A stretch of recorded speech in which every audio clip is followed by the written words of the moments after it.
Well, welcome everyone. Welcome to using other people's money to invest in your business. What a great name, Tiara. Thank you for, I love the name of this.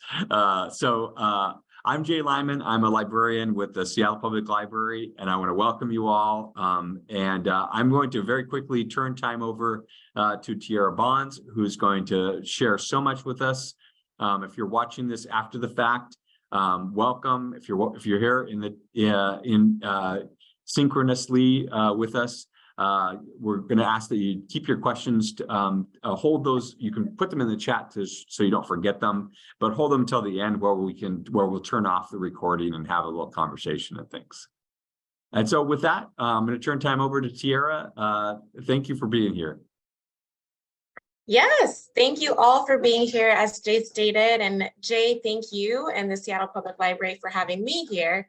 Any opportunity I am able to talk about credit or funding, I want to be there. So as Jay said, this is using other people's money to invest in. It's a good place to be if you are currently an entrepreneur or thinking about entrepreneurship. So regardless of what stage you are on your journey, it's always a great time to learn about how we can fund our business. So a little bit about myself. Let's see.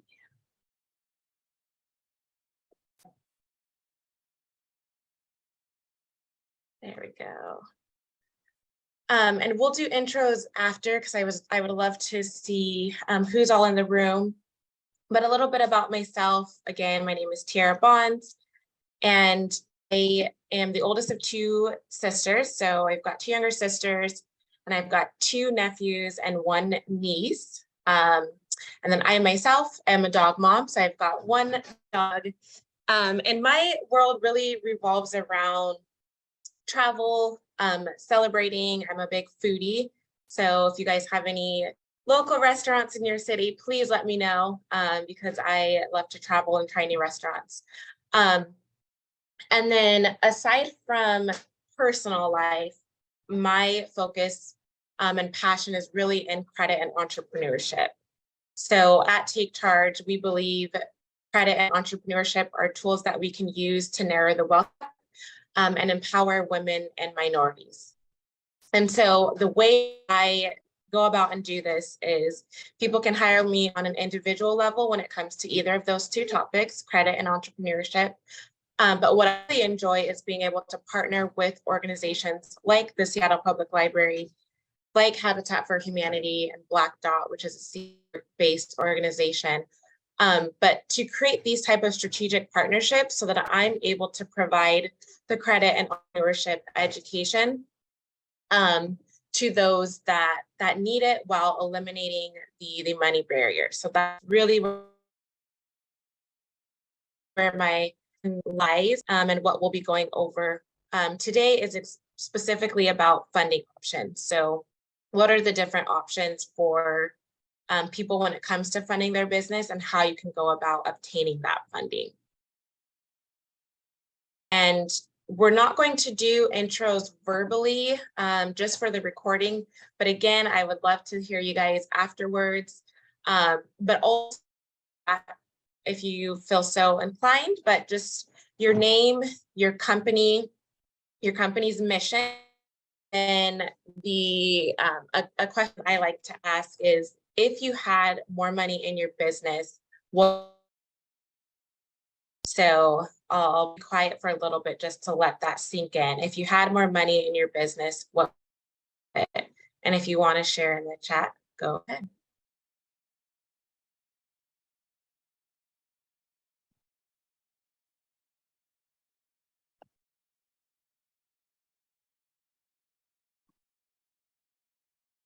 All right.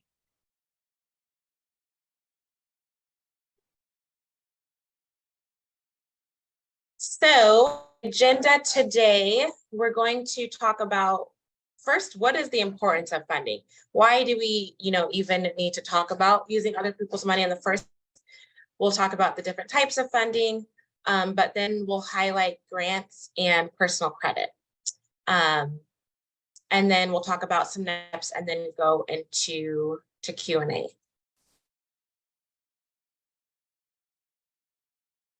Two computers. So if you see me looking to the left, apologies. So about 2/3 of businesses survive their first 2 years in business. And for Black-owned businesses, this number is much, much lower. Research by Bloomberg reveals that 8 out of 10 Black-owned businesses fell within the first 18 months. So they fell at a much faster rate and a much higher rate than other businesses. And so during the pandemic, I had a lot of friends and even clients, ask, how do I start a business? What are the first steps? How can I get funding? And it really think about the reasons that businesses fail, because also at the same time that people in my network were wanting to start businesses, we were seeing during 2020 a lot of businesses not make it. And so if I was going to give any type of advice to people wanting to start a business, I wanted to be able to tell them what not to do so that they can last and have a sustainable, successful business. And what I realized during that research was, of all of the reasons that businesses fell, not doing the right type of marketing, not doing enough marketing, not having enough sales, the biggest reason businesses fell was because they ran out of money. And so it all stemmed down to problems obtaining enough financial capital in the beginning of their business or their business that could keep them afloat and allow them to sustain their business during any, economic downturn or pivot in their business. The number one reason they failed was because they ran out of money. And in that same research, what I found was that the solution was to have access to or to physically have 12 to 18 months of expenses. So what that means is looking at your budget and your financial projections, figuring out what that number, your total expenses are for the next 12 to 18 months, and making sure that you have that amount either in your bank account, some form of cash or liquidity, or having access to that number. So if you didn't have it physically available, at least having access to it was a solution for a lot of businesses to get past that 18 months and be able to sustain and run a successful business. So the way, and that's kind of the purpose of this workshop, is to, whether you need funding now or in the future or never, but the solution to be able to sustain your business is having that 12 to 18 months of cash flow, of expenses, I'm sorry. So then I further went on to research, okay, so how can we go about getting that funding? If you're a startup and your sales, they should be, that's allowing you to put that money to the side. Or if you aren't able to get the invest in your business in the beginning or invest in your business to scale, how can you go about getting that 12 to 18 months of expenses? And so there's many, many different options and strategies you can use. What I've learned is that as a small business, you've really got to get creative.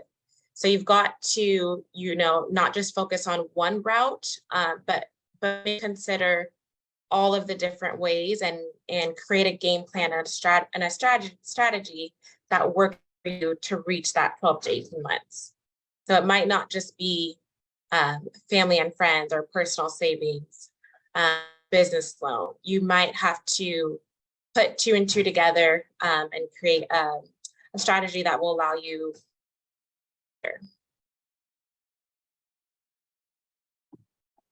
All right, so with all of that, we are going to focus on 3, and really just 2 today, and we're saving the other one for a workshop on June 6th. But our focus will be grants, personal credit, and then business credit. So we'll identify some ways that you can go about getting that type of funding.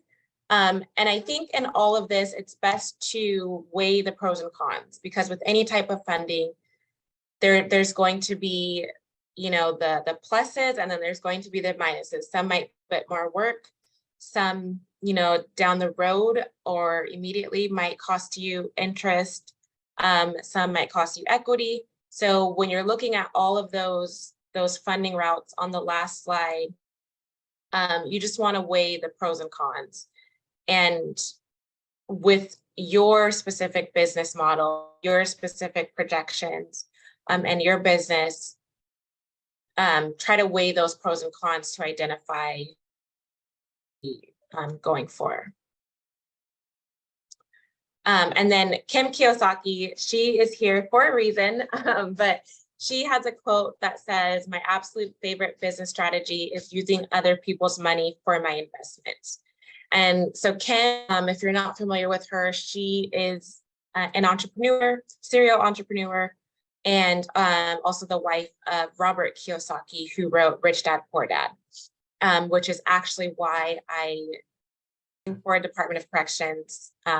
I was there for 6 years, started as a high school intern, and just realized it wasn't for me. I started reading personal development books and came across Rich Dad, Poor Dad, and was listening to the audio in my cubicle while at the Department of Corrections, and just really learned the 4 quadrants of, employer, business owner, entrepreneur, and investor. And so it made me want to kind of get out of the employer quadrant. And what I did first was add some, self-employment to already being an employee, and then eventually moved to self-employment, and now working on moving to business owner, investor. So that book is really what kind of changed my mind. And in that book, he also talks about using other people's money, but directly it's a quote from Kim Kiyosaki. And it's just one of those things, if we have goals that we want to reach, we have to follow and watch what other people are doing. And so even when we get into talking about business credit, all of the huge organizations that we use and know are using other people's money, regardless of how much reserves and cash they have in the business. So before we talk about using other people's money, we have to ask ourselves if our business is ready for funding. Because the last we would want to do is take on money, whether it's credit or a government contract. We wouldn't want to take on money and not have a game plan to pay it back if it requires that, or to get an ROI on that investment in your business. So the 3 main areas that I would use kind of as a checklist to see if your business is ready for funding is starting with your business plan. So making sure that you have a strong roadmap of where you're going, with a huge highlight on your financials, a huge highlight on your business model, how you will make money, and then a huge highlight on your exit plan. So there is a recording of a workshop that we did a little bit ago over the business plan, specifically the areas that will help you obtain funding. So we can find that link and post. But definitely making sure that your business plan is there and that you know what it is. It's not just a document that you created, 7 years ago, but something that you annually, if not more often, are updating and looking at it so that you can remember the plan. And then I also think it's important to get help in that process. So we know our business, we know what we're doing, we know where we're going, but it's always helpful to have, that outsider ear who might see something in your business plan that makes, but might not make sense or isn't as feasible as you thought it would be. So there's definitely resources out there, which we'll get to later in this presentation, but take advantage of those resources and other people's brains, just as you would other people's money. And then the second thing, intense financial projections. So this is extremely important if you want to take on money, because the goal is to use the money, the funding, the capital, a means so that you can invest in your business. So it's not just to put money in your business bank account. It's you want to use it as a tool, and you want to know that that tool is giving you a return. So your financial projections will be able to is where you will be able to identify, okay, what are the expenses that would come from it, and with these expenses, these investments, whether it's a coach or a program, equipment, inventory, that investment will allow me to do X amount in sales. The financial projections are a really good way to kind of see that story in numbers. And then again, make sure that it makes sense. I also think it's important to have a few different financial projections. So not just, and financial projections, it's basically saying we are expecting this amount in expenses with these items, and we're expecting this amount of revenue with, or an income with these revenue streams. So you want to make sure that you're covering all bases. So a good way to start is by having 3 different scenarios. So you've got your projections that are worst case scenario. You've got your projections that are typically the first one that you come up with. And then you've got the ones that are best case scenario.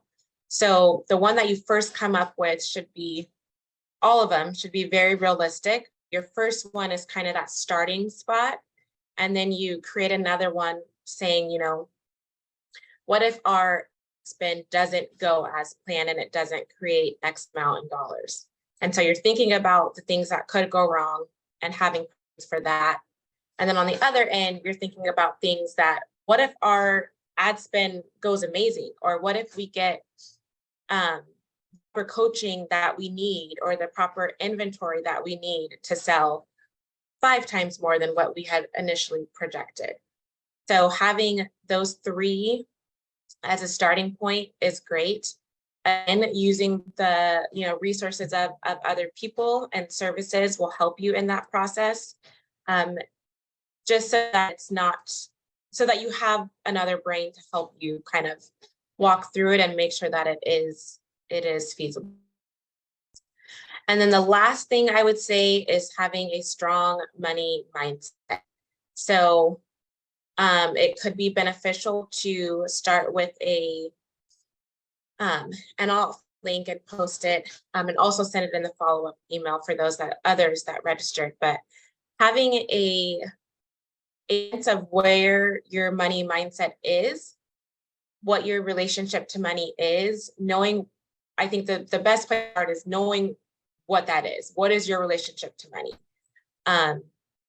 And then being able to have a strong enough mindset that you can follow your plan. So you've created this business plan that can get you to where you want it. You've created these projections that make that story make sense in numbers. And so now having that strong mindset to continue on with the plans that you've created, to not say yes to every opportunity that might be an opportunity taking you off path of your business plan. Having that strong money mindset and relationship to money is very, very, very important, especially when using other people's money. And when using loans, you want to make sure that if there's any interest, you're able to pay that back If you have investors, you want to make sure that the agreement that you have with the investor can be upheld as well. So, like I said, we're going to focus on grants, personal credit today. Grants are, in my opinion, and I think most would agree, the best route for funding, the best route for using other people's money, because a grant simply means that you do not have to pay it back. And there's many different ways you can access grants. There's government grants, accelerator programs, nonprofits and other private companies that offer to business owners. The pro, as I just mentioned, is you don't have to pay these back. And then the con is that sometimes they're a lot harder to apply for than just going to the bank and putting your information and getting a loan. They often are sometimes can have other requirements to the grant that can take time and skill away from you. And then the last thing is they're competitive. So because it's free money, you can imagine there's more people that want it than what's available. So they're very, very, very competitive and can be time consuming in finding the right grants that you qualify for and then applying for those grants. So one form to access grant money is through Accelerator. So, and if you are in the Seattle area, these are two local Seattle organizations, Urban Impact. They host a Sharks at the Beach, an annual pitch competition. And the prizes range, but I think the lowest is about $1,000. And then they have, they just go up from there. So Black Dot also has an academy. And the cool thing about accelerators is not only the opportunity to win free money that you don't have to pay back, but the coaching and mentorship that you get from being in those programs. And then also you're in these programs. They're typically Sharks at the Beach is 12 weeks. They're typically around that time frame. You're really dedicating a certain amount of hours each week to work on your business, because so often as business owners, we're stuck to just in the business, you know, sales and marketing and making sure that our clients are taken care of. These accelerators force you to make time to work on the higher level things of your business, like your strategic plan, your business plan, and those things that we often don't think about when we are busy running our businesses. So that, I would say, aside from the money, great opportunity, but the biggest thing from accelerators, I think, is that time to work on your business and doing that in community. So they're typically group programs, so you get to learn from other members in your cohort, and as well as the mentors and coaches. And Urban Impact has their Sharks at the Beach pitch competition. This Thursday, there is a live stream or virtual option. We wanted to check it out and support the entrepreneurs, but also get a sense of what that might feel like if it's new to you. And then if you're not in the Seattle area, I recommend the great Google, finding accelerators that are local to you. Since 2020, I've been able to participate in a lot of virtual accelerators. So, which has connected me with organizations in New York and all across the country. So researching some local accelerators and then virtual as well. And then making sure that they align with your mission and values is very, very important. Another way to get free money and grants is through nonprofits. So again, these are two local companies. WSMA is an organization that helps microprize agencies, micro get funding. So most of their grants are for nonprofits. and it could be even all of them. But grants are not solely for nonprofits. There's the Black-owned Business Excellence, which I am a board on. The Seattle Public Library is one of our partners.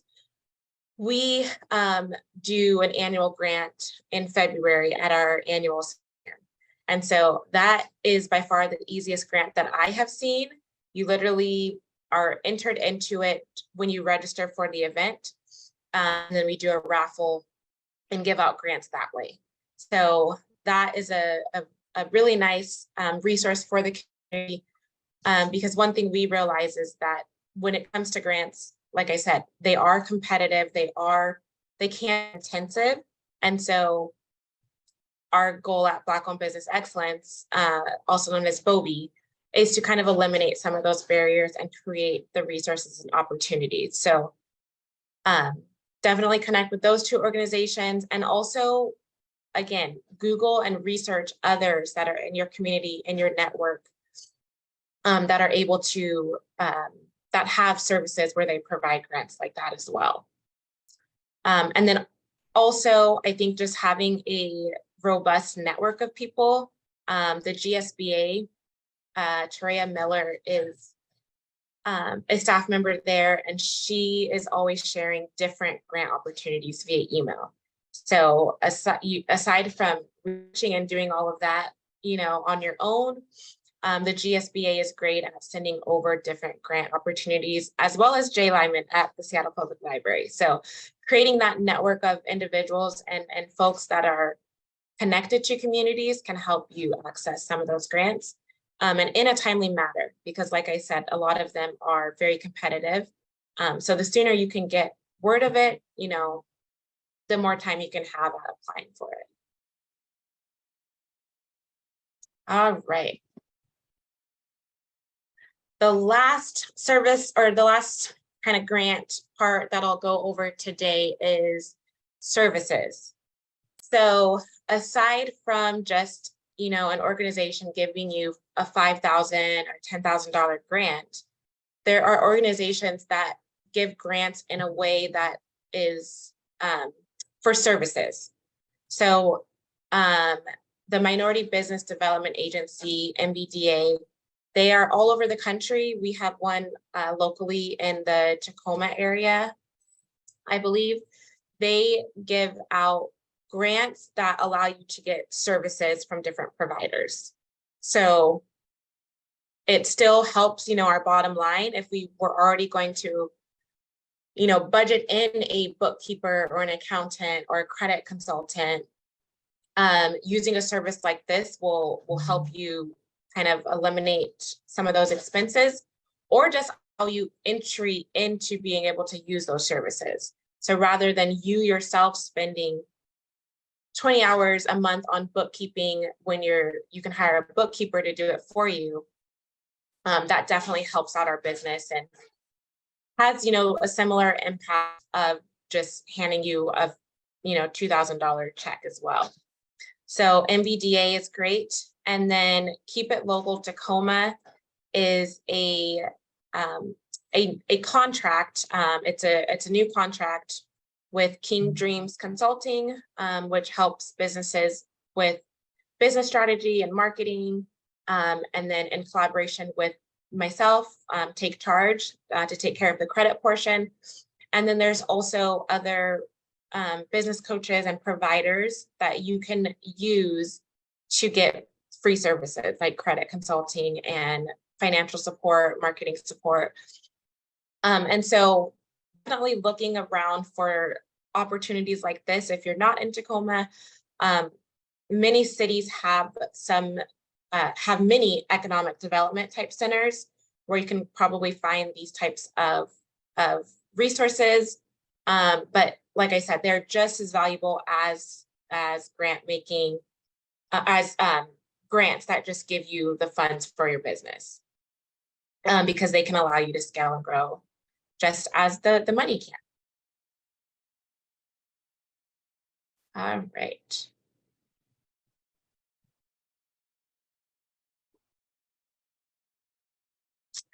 And then So I just realized I skipped a slide on personal credit. Let's see. Yes, I did. So with personal credit, there are many different routes you can take. Again, we started with grants, and that's the best option for funding because it doesn't need to be repaid. But it's harder to get. So if you are in a more tight situation and you need to get a loan, then focusing on your personal credit is a really great idea, whether you need a loan now or in the future. And so the types of credit you can get with personal credit, you get cards. So those are 0%, or so the goal is to get 0% interest credit cards that you can use to fund your business that way. That would be the best route. The next route is a business loan or personal loan. Often, business loan would be the best route, but depending on your banking relationship and your credit, sometimes you do need to get creative and just dig into personal credit. Although a business loan is recommended. And then the other option when using credit is installment accounts would be your loans. So your personal loan or business loan. And then credit cards are your revolving accounts. And then the last bucket would be open lines of credit. So these are like credit lines and charge accounts where you can charge when needed. So that's a great route for, just having that 12 to 18 months of expenses available to you. So not that you've, got a loan and you didn't need it yet, but just having it available to you so that you can say yes to more opportunities. You can weather more storms that come and more, the unexpected that comes in business. So having that access to credit in those ways is super, super helpful. And then the last area is business credit, which we will go over with personal credit on June 6th from 12 to 1:30. So same time as today, but we'll talk about business credit that is separate from your EIN. So I'm sorry, that is separate from your social security number and that uses your EIN. So this is eligible to all businesses, except those that identify and are registered as sole proprietors. So with business credit, we go through vendor accounts and the funding that you could get there. Then we go to loans and then credit cards. So super important. Like I said, even if funding is not something that you need right now, today, at the moment, we've learned from the research that having that 12 to 18 months of expenses is what will help you sustain your business and get you past that 18 months, but also get you into a place where you just have a successful business. And that if a financial hardship comes about, you're able to deal with it and be prepared for that. So that will be June 6th. Again, we'll go over business credit and personal credit. And I believe we can stop the recording now. Oh, sorry.